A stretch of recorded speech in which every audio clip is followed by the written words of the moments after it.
My name is Dr. Kit Langstroth, and I've been a practicing chiropractor for over 22 years.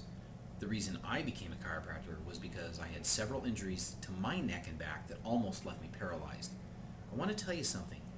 Back pain can be a very miserable experience, and it can affect every part of your life. So what we want to do is find out why you have the problem and use the best means available to fix it. Now, some of you have easier problems to fix, and some of you more complicated and difficult. In order to find out what your problem is, we have to start with a thorough examination to do this. And I feel that many doctors are not doing this properly. For example, is the problem coming from a nerve root? In that case, we can see if you have weak muscles in your leg or a loss of sensation in the leg that is directly associated with a specific nerve in your low back. We then know where your problem is coming from because the nerves go to the muscles and allow for the muscle to function. Finding weak muscles in the leg are important to isolate because strong muscles support the pelvis and weak ones don't. This can contribute to back problems. Is the pain coming from the facet joints or the sacroiliac joints in the pelvis?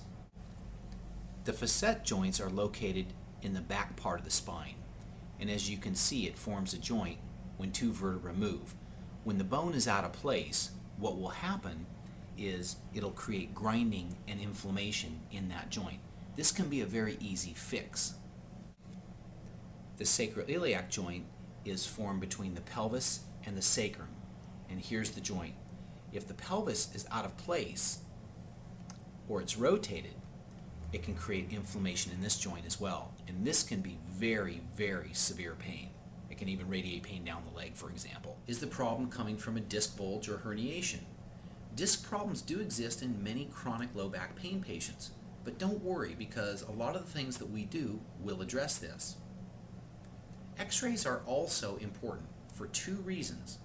They will tell us specifically what structural imbalances or misalignments you have so that we can make a more accurate correction, and this will speed up your recovery.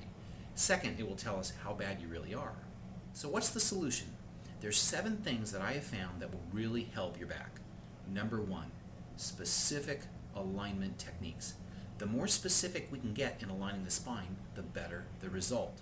For example, if the bone has gone out of place in this direction, then we want to be as specific as we can to make that correction and align it. We also have to look at the big picture. In the following illustration, you can see how imbalances in the feet can create stress in the knee, hip, and ultimately the low back. We have to address these areas too, or the low back problem will often keep recurring, and many doctors simply ignore this. Number 2, a back strengthening program, where we give you some really good back strengthening exercises to complement or help the alignment hold a new position. But in more serious cases, we recommend an extensive and comprehensive Pilates-based rehabilitation program designed to completely retrain your movement patterns and your core strength.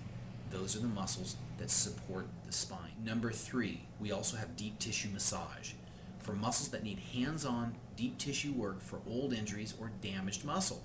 This can be a very effective tool in helping your condition. Number 4, brain-based therapy.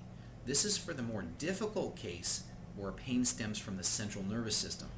These are painless techniques that we use to help the most difficult cases. A more detailed discussion of this is under the brain-based therapy section of this website. Number 5, clinical nutrition and diet counseling. Improper diet can contribute to inappropriate inflammatory processes that can contribute to chronic pain. If we can identify your bad eating habits, we can further help you.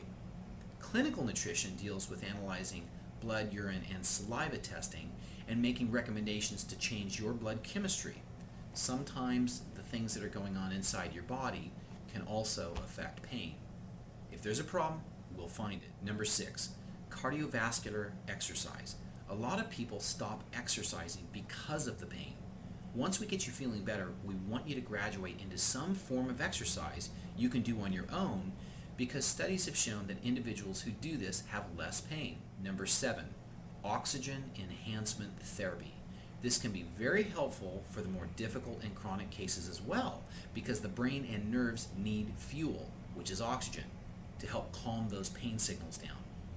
So as you can see, we have a very extensive program set up for people who have back pain. If you're having back pain, pain down the leg, numbness, or you're not sleeping well, then call me. What I've found is the longer you wait, the worse it can get. I really want to encourage you to make a proactive change so that you can get your life back. Come in for a free consultation and talk to me, and I'll find your problem. God bless.